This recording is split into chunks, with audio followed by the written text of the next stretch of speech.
Jesus said, "Just as Moses lifted up the serpent in the wilderness, so must the Son of Man be lifted up, that whoever believes in him may have eternal life. For God so loved the world that he gave his only Son, so that everyone who believes in him may not perish, but may have eternal life. Indeed, God did not send the Son into the world to condemn the world, but in order that the world might be saved through him. Those who believe in him are condemned, but those who do not believe are condemned already, because they have not believed in the name of the only Son of God. And this is the judgment, that the light has come into the world, and the people loved darkness rather than light, because their deeds were evil. For all who do evil hate the light and do not come to the light, so that their deeds may not be exposed. But those who do what is true come to the light, so that it may be clearly seen their deeds have been done in God." The Gospel of the Lord. Praise to you, Lord Christ. Well, once every 3 years, we celebrate Snake on a Stick Sunday, thanks to our reading from the book of Numbers.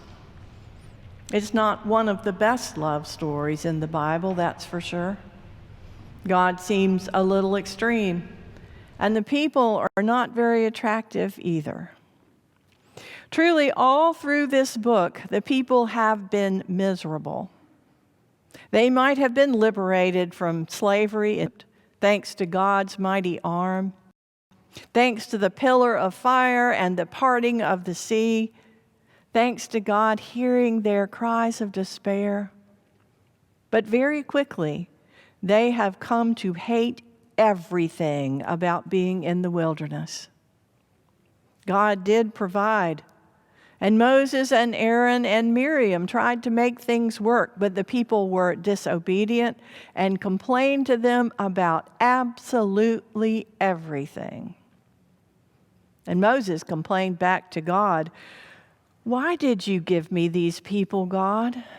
You see how it is, don't you?" Perhaps the worst, they came near to the promised land, which was their destination all along. And the leadership sent spies in to check it out. But the spies came back and said they were scared because they thought they saw giants in the land. And so some of the people got to and said, "That's it, we're done. Let's choose us a captain and let's go back to Egypt."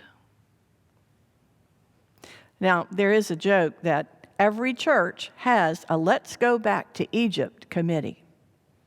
They're the folks who insist that whenever things in the parish get a little rough, maybe the rector left, maybe the number down, maybe a well-beloved program is starting to wither, let's go back to what we used to know. Let's go back to what we used to do. We don't want to be where we are. And we want to go somewhere new. We just want to go back. I mean, yeah, we were slaves, but it wasn't so bad. And the food was great. Not like this miserable food. But I digress. The snakes were not the only pestilence to come along the people in the wilderness. There were also fires and a plague, and one time the earth opened up and swallowed some of them. I guess you can say that the sojourn in the wilderness was a time when God had to practice tough love with the people. But unlike with the fires and the plague and the earth opening up to swallow folks, this time with the snake bites, God provided a way for them to be healed by commanding Moses to create a bronze serpent and put it on a pole so that the people could look at it when they had been bitten. And instead of dying, they would live. The snakes didn't go away, and they didn't stop biting, but their poison no longer caused death. It's weird, but it worked. So what I love about this story is the recognition that it is by looking at that which has harmed us that we can be healed. In the last year, we have all suffered a lot of loss. It's been a year this week since shut down all over the world. A global pandemic was proclaimed by World Health Organizations. And since then, families have been unable to get together for holidays or even regular days. We haven't been able to hug each other. People have lost their jobs. Businesses has closed, some for good. Children haven't been with their school friends or visited their grandparents. People died, sometimes alone and afraid.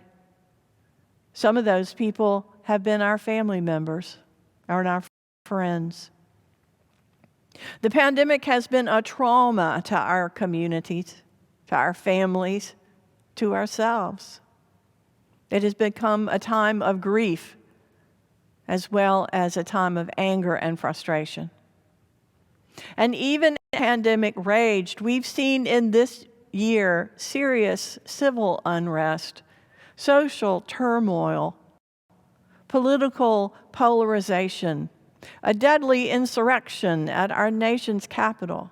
People have been unspeakably horrible to each other, bullying, screaming, deliberately coughing on other people, taunting, showing utter contempt for neighbors, friends, beating and killing each other, and at least one high-profile kidnapping plot.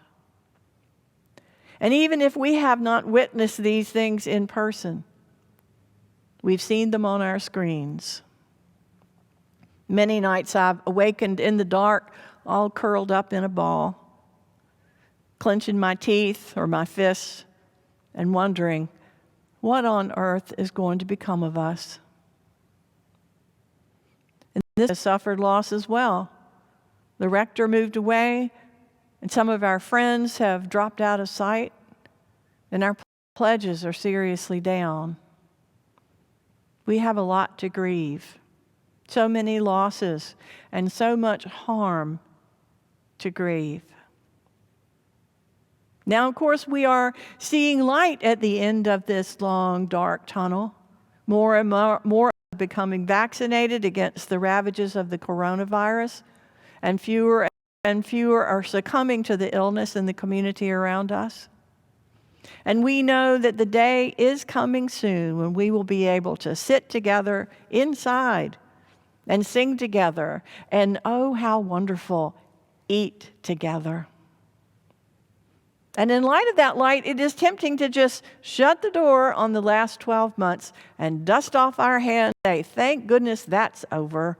It's over. It's in the past now. But of course, as William Faulkner famously said, the past is never dead. It's not even past. The past stays with us until we deal with it.